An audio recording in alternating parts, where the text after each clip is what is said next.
Hello, all, and welcome back to Let's Talk About Myths, baby. It's me, Michaela Pongerish, back to bring you some more delightful history content. We ain't going to the Hellenistic series, though, this time, so sorry about that. Don't worry, though, because we aren't done with all that stuff. We'll go back to another time. But this time, we're going to head back to what we did last September with Herodotus' Histories. We finished up book 1 last year with Cyrus and what he was up to, ending with his eventual death, supposedly at the hand of the Mesogetians, led by Queen Tomris. We love Tomris in this household. What an absolute delight of a woman with her wineskin filled with blood. But we are done looking at this point in time. Herodotus will eventually find his way back to continue the narrative, but first we must go on quite a tangent, and what a wonderful tangent it is. Book 2 is all about Egypt. Did you see that coming? Yeah, I did. But only because I've looked into this before, and well, I had to read it for all of you to get this done first, which I happily did, because by God, is Herodotus a fun person to read.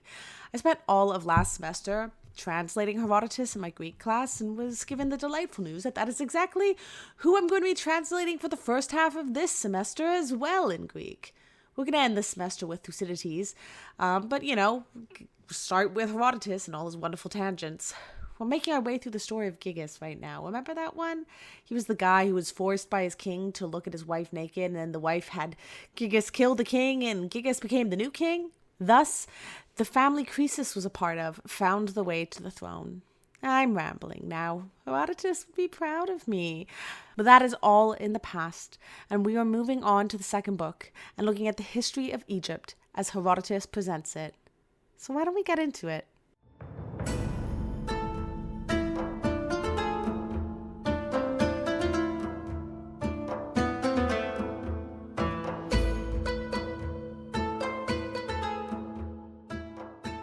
On the Nature of the Nile River, Herodotus The Histories, Book 2, Part 1.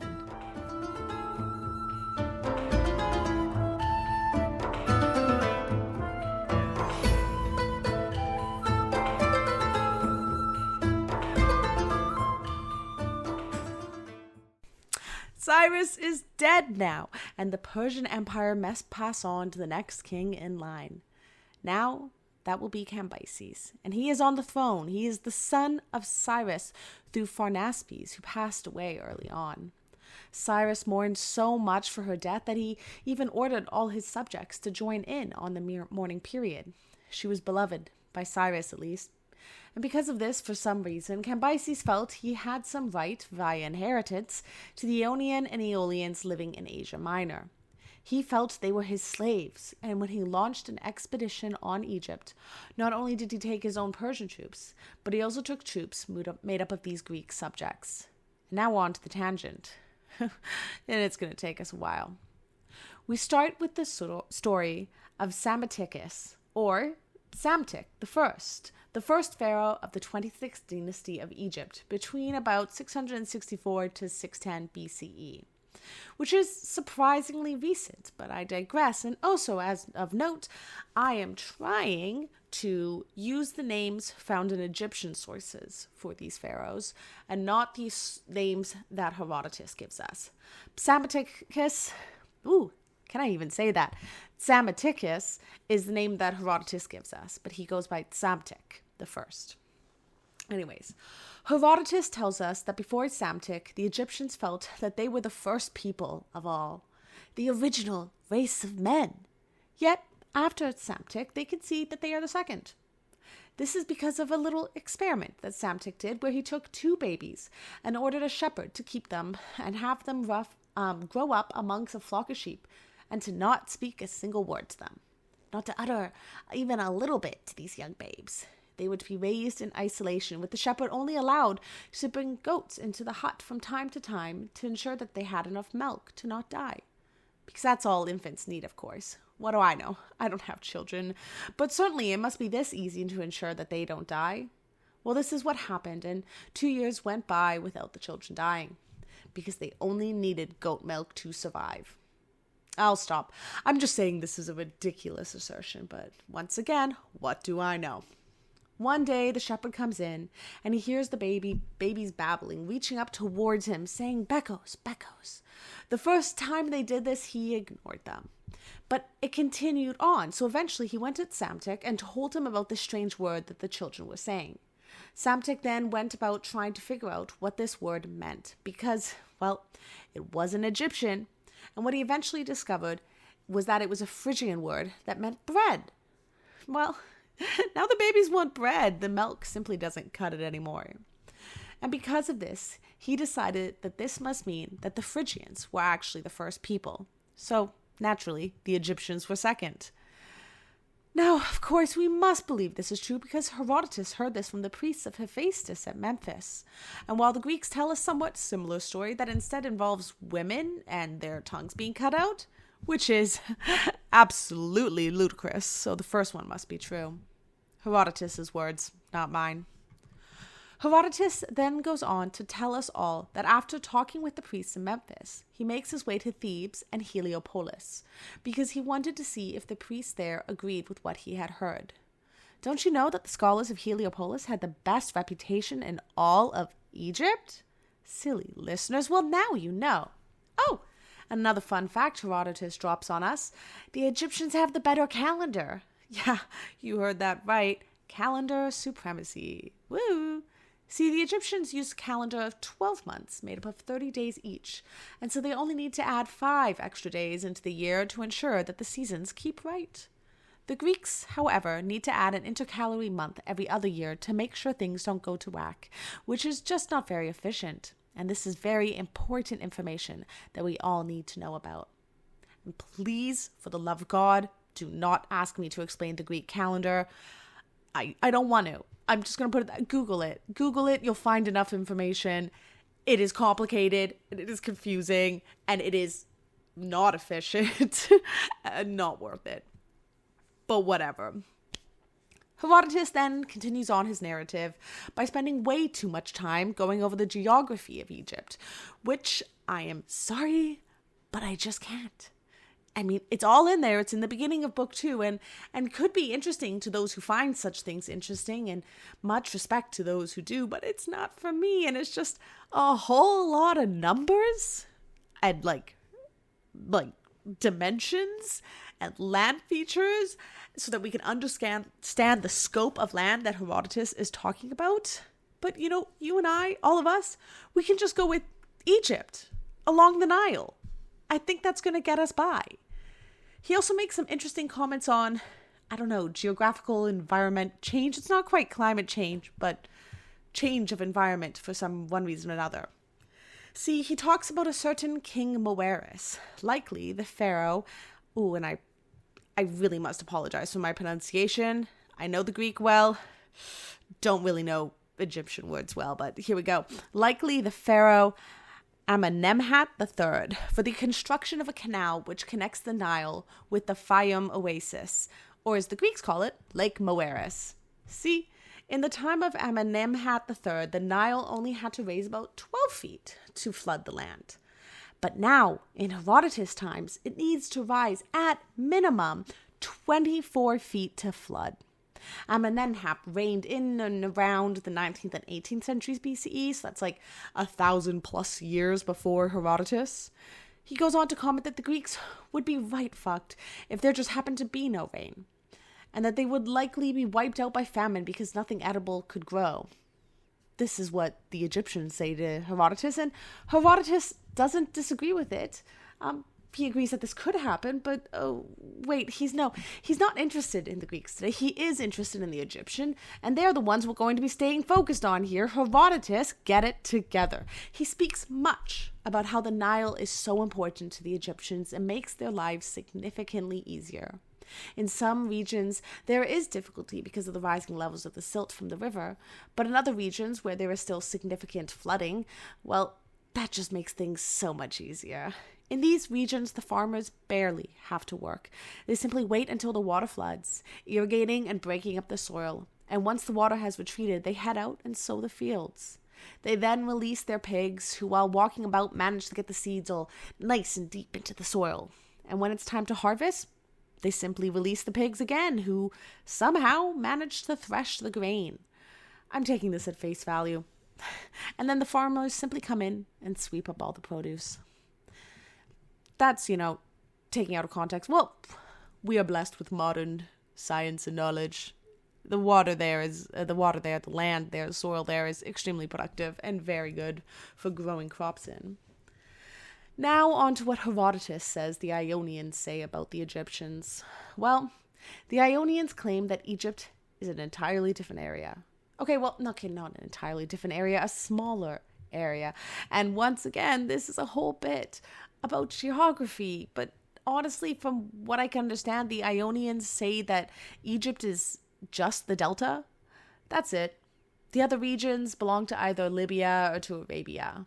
Herodotus and the Egyptians claim that Egypt is more than that and extends further, which he has decided is more credible because, I don't know, it makes sense to him. I actually have to agree with him here. I think it is more than the delta, but whatever. I'm okay with this part in Herodotus. I'm going to believe him. I trust him. Okay, moving on. At the end of it all, Herodotus merely states, and I quote, "Egypt constitutes the entirety of the land that is inhabited by the Egyptians." Which is like, thank you, Herodotus. We definitely needed that clarification. And, it really wraps all this point up very well. Regardless, Herodotus feels like Egypt spans a large space of land, and he feels this is backed up because of the Oracle of Ammon, which he learned about only after he made up about his mind on the matter. See, two towns that are on the border of Libya, Maria and Apis, decide that they did not like a certain Egyptian taboo, this taboo of not approaching a cow. They decided to go ask the Oracle at Ammon if they could just, not care about this taboo, because they felt that they themselves were not Egyptian. Well, the Oracle was like, nah, you guys are Egyptian, so you cannot touch a cow.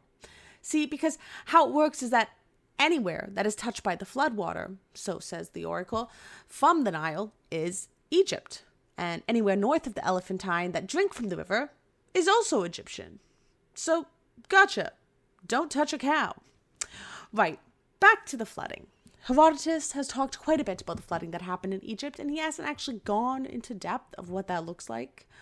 Only that it happens all over the place and is quite a bit of help to farmers, which is great, but, more please.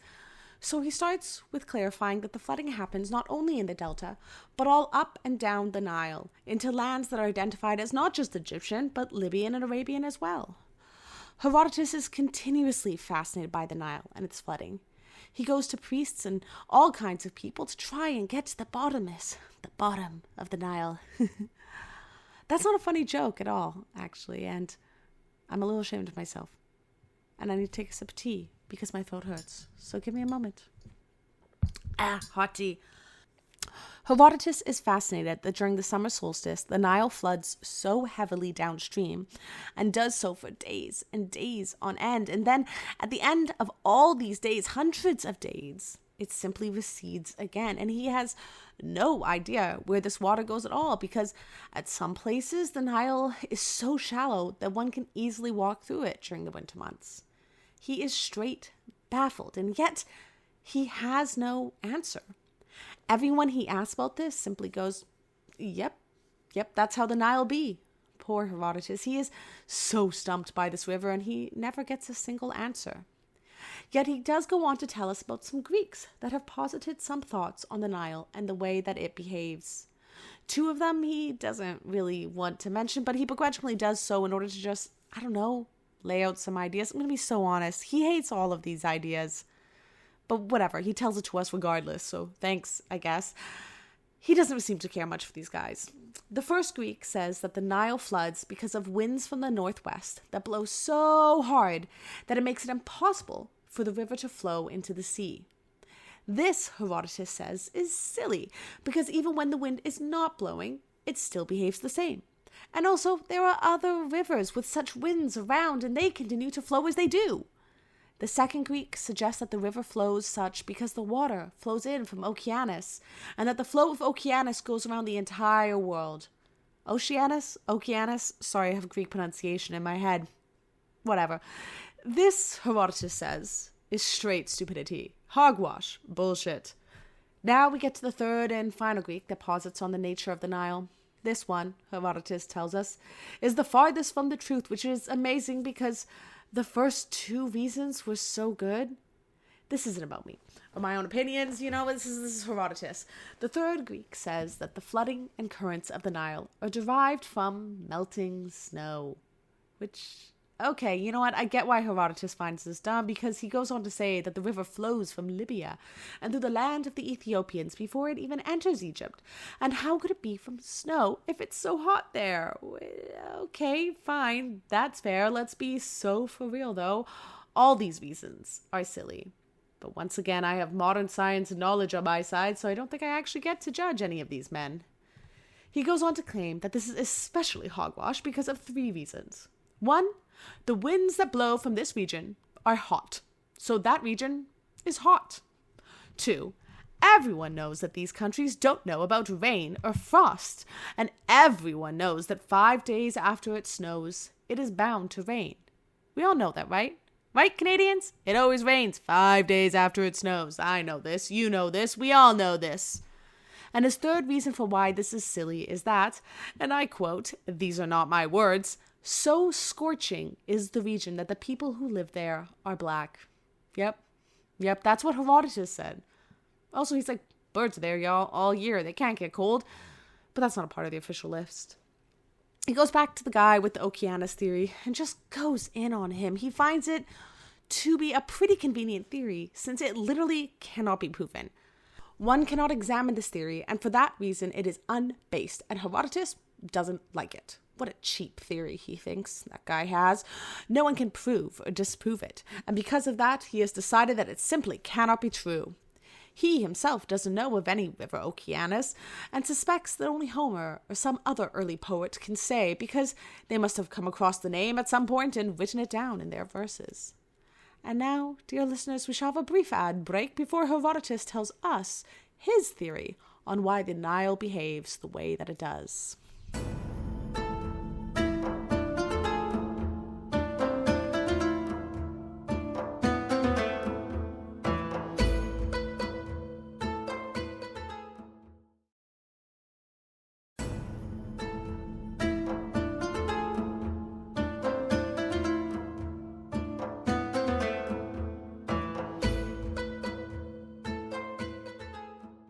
So, Herodotus has his own theory on why the Nile be the way that it is.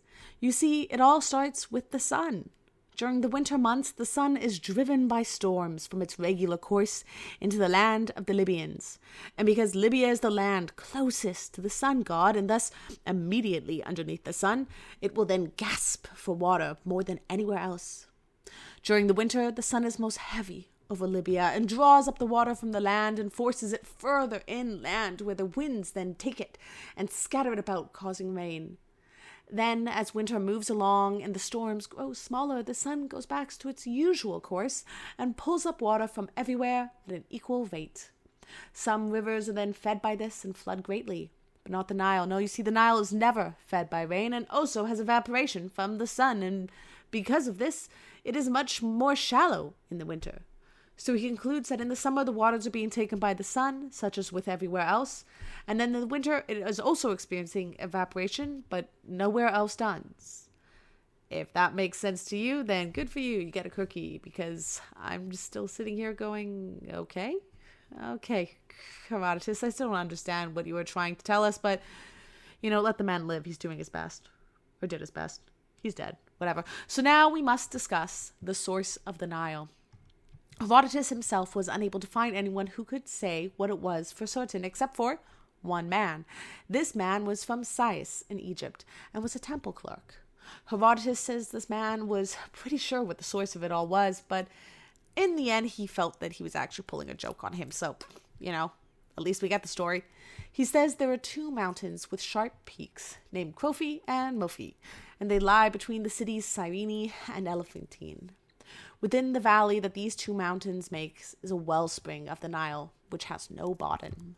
Half of the water flows into Egypt in the north and into Ethiopia in the south. The man says the king Psammetichus, or, Psamtik I, who found a way to test the depth of the wellspring. He lowered a specially made rope which never reached the bottom. Herodotus feels that all this proves is that the water is especially tumultuous, and because of this the rope was beaten around so much that it never ended up reaching the bottom. Herodotus was unable to find out anything more credible from people around him, so he did the only reasonable thing and went to find out for himself. He started by traveling to the city of Elephantine, and from there he went upriver. The land steepened so much so that any who passed beyond tied ropes to their boats, one to each bank, and continued on as such. This sailing goes on for 4 days, and the Nile twists and turns just as much as the meander does, which is where we get the verb to meander. Meandering, a meander, and ooh. You know what? Fun etymology break. Sorry. This is me just being excited about words. So the meander is a river that is in Asia Minor. It's an old river, a very, very old river. And as rivers flow, they pick up like the land and the silt from either side of their banks, which kind of like extends the course. It makes twists and turns for the river. I could be explaining this better. I'm a historian, kind of. You know what? You get what you get from me. Well, as time goes on, the river slowly changes course, and they get these large, sweeping curves in them, which makes the river significantly longer than it originally should have been. So then to travel by the river, it would take a significant more time because of all these back and forths. Thus, meandering. And isn't that fun? Anyway, there's my one Herodotean tangent for the day. Back to the source of the Nile. After you have traveled upriver from Elephantine, one will come across an island known as Tecumseh.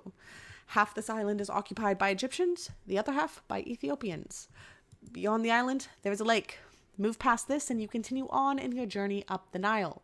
Now one must leave their boat and continue on foot for 40 long days. See, there's a lot of sharp rocks in the river, and it would just fuck your boat right up, so it's not economical or safe to sail anymore. But after the 40 days, you can get on another boat and travel for 12 days, where you will then come across the city of Meroe, the mother city of Ethiopia. Herodotus says that the only gods that have cults here are Zeus and Dionysus, which is cool and interesting. And what does this mean? Because obviously it couldn't actually be Zeus and Dionysius, but, gods that a Greek man would then associate with Zeus and Dionysus, and oh my god, can someone come on and talk about ancient Ethiopia? Can we have that, please? There's even an oracle here to Zeus, and the people of Meroe use this oracle to help them make decisions on military matters. How fun. But now we must leave Meroe. It was a fun sojourn, but a sojourn nonetheless. Eventually you will come to a group of people called the deserters, or Asmak, which means those who stand on the left hand of the kings. Apparently these are Egyptian warriors who at one point went off to Ethiopia for... Oh, look, an actual Herodotean tangent. Great, here we go. So this was during the time of Psamtik I. There were many border posts, the different regions that surrounded Egypt, and they were heavily staffed by various soldiers.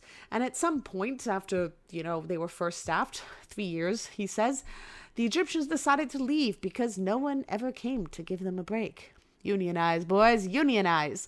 They march off towards Ethiopia. Psamtik eventually hears about this and heads off to get them back. He finds them and speaks to them. Where are you going? Why are you deserting your children and wives? Don't abandon the gods that your fathers worshipped. To this, one of the men just whips his dick out and says, wherever this goes, there will be children and wives. And they simply fuck off to Ethiopia. And can I just say, I know that sounds funny, but this is actually an incredibly violent thing to say. Like, I understand how it can be silly on first listen, but when you think about the implications behind it, it's literally saying that wherever he goes, he will make a wife and children. And sure, this can be done in the consensual way, but what if there is no one who wants to, consensually do this with him? What then? Violence. Anyways, they get to the Ethiopian king and offer their services to him.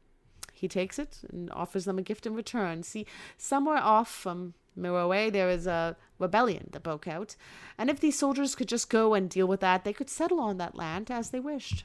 And this is how the Egyptians made their way into Ethiopia. And then, well, Jesus Christ. Okay, so Herodotus says this. I'm just gonna quote it, just so we can all hear this and just remember that sometimes there is some bullshit.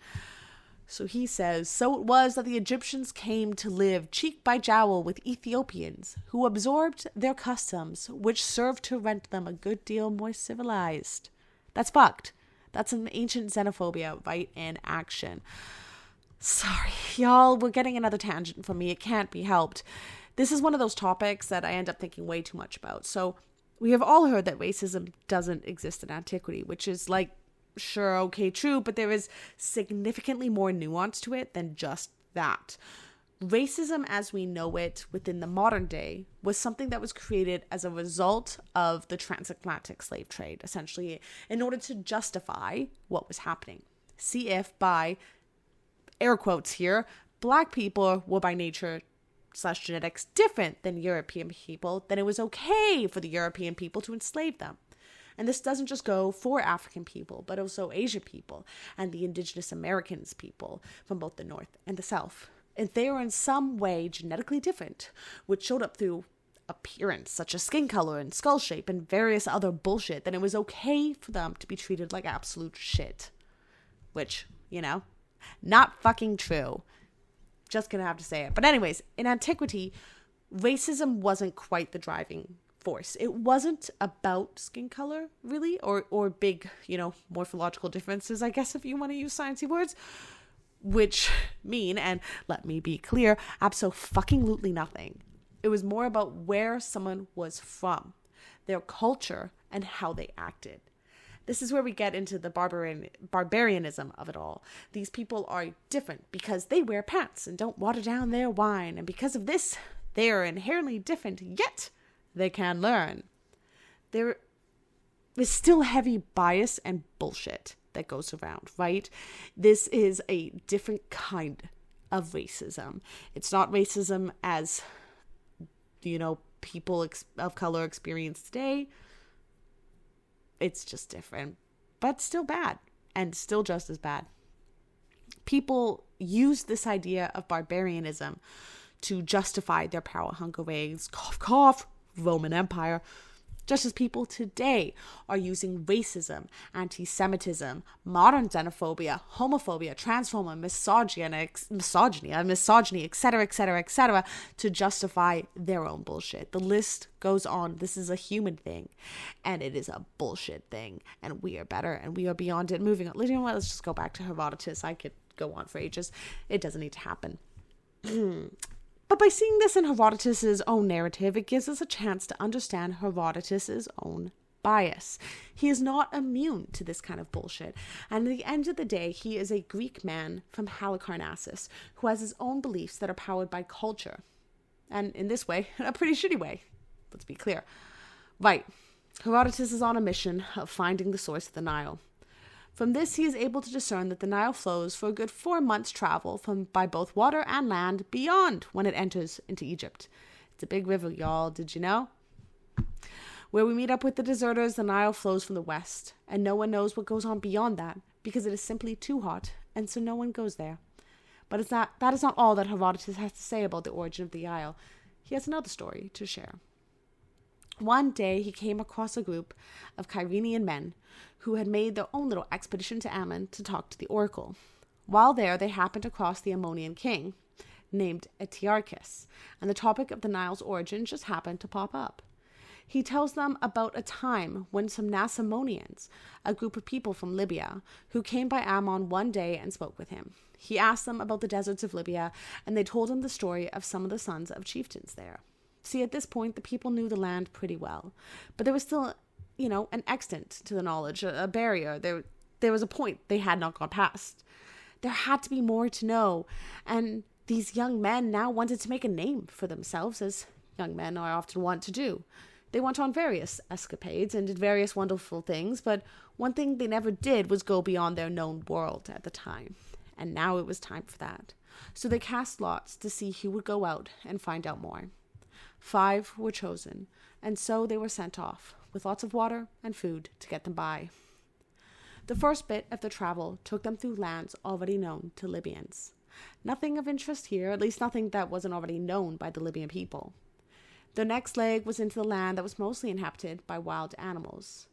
They made their way through this as well, and finally they started making their way across the desert, with the westerly wind blowing into their faces. They walked for ages, and ages, and ages, and the desert landscape didn't seem to change at all. There were no trees, no shelter, nothing. It was just desert. But one day, in the distance, they saw some trees in a plain. They kept going until they reached the trees, and once they reached the trees, they tried to pick the fruit that were growing from them. And when this happened, pygmies, who are people, but shorter, this word makes me uncomfortable. I don't know what it means, and I don't think it's good. I don't even know. Anyways, people who were shorter. They rushed upon them and took them away. They couldn't understand these people. Herodotus says that the noises made by their captors were totally incomprehensible, which just means that they didn't speak the same language. But sure, make it weird. Whatever. The Nasamonians were led across marshes until they eventually entered a city full of people the same height as their captors. And there was also a huge river that flowed through the city where crocodiles could be seen. This pretty much ends this story. The men are taken to the city, and they are eventually let go, and they make their way back. They also say that these people were all sorcerers, which is a delightfully fun fact, and would be great if we could get more from that, but of course we won't. We have to move on. What did these people do that made them sorcerers? I don't know. Herodotus doesn't say, just that they're sorcerers. Thanks, Herodotus. Well, from the description of the river, Herodotus decides that this is the Nile. And because of this, the Nile must flow all the way through Libya. He decides that its length must be the same as the Ister, another river which flows through Europe, which we also call the Danube. Woo, fun. Apparently the Ister's source is in the Pyrenees, beyond the Pillars of Heracles, or the Strait of Gibraltar. Then it flows through the middle of Europe until it makes its way into the Euxine, or the Black Sea. It empties into the Black Sea at a city called Istria, or Histria, which was a Greek colony that was founded by Milesian settlers in the 7th century. Herodotus says that the only reason we know so much about the Ister, the Danube, is because the banks are so well settled. It's a well-trodden river, a well-sailed one. But because of the environment of Libya, it's just too hot, it just isn't possible for anyone to fully plot its course. Which sounds like quitter's talk to me. Once again, what do I know? Herodotus is done with the Nile now. We don't need to know any more about this river from him. Don't ask. He's done. But he's not done with Egypt. Oh, no. There is so much more about Egypt to talk about because it is a land full of wonders. And remember what he said right in the beginning of his histories? Herodotus Halicarnasseos Histories Apodexis Hede, hos mete ta genomena ex anthropopon to chrono ex tela genetai. Mete erga megala te kaithomasta, ta men elisi ta de barbarusi, apodexthenta aklea genetai, ta te ala kaidien aitien epolmesan aleloisi. This is the publication of Herodotus of Halicarnassus's inquiry, so that the feats of humans may not be lost by time, and that great and wonderful work, some accomplished by Greeks, some by foreigners, may not be without fame, and all other things and the reasons for which they fought each other. We aren't done yet, folks. We still need to talk about the great and wonderful works of Egypt, and of course, the feats of humans.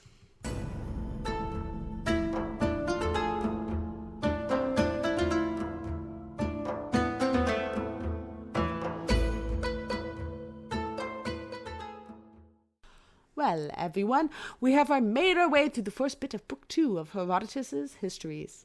I've never actually read the entirety of Book 2 of Herodotus' Histories. I actually never read the entirety of the histories altogether, but I'm doing it all for you, and I'm actually having a blast. I knew that Book 2 was all about Egypt, but I never got into the nitty-gritty of it all, and now it's quite fun to see what he actually has to say. There's some fun conjecture about environment, some ancient racism and other bullshit, and the oh-so-wonderful tangents that we all know and love from this man. Next week, we shall continue with Book 2, and we will find out a little more about Egypt. And until then, I will keep reading Herodotus and translating Herodotus in class. Not for you guys. I will not give it to you. I don't like it. But it has been fun. I'll just say that. As someone who's been translating this stuff for just, not for funsies, it has actually been fun. He is pretty funny and sarcastic. And so, like the times where he goes, X person is stupid. Like, that's actually what he's saying. He literally just goes, this person's dumb. This idea is dumb.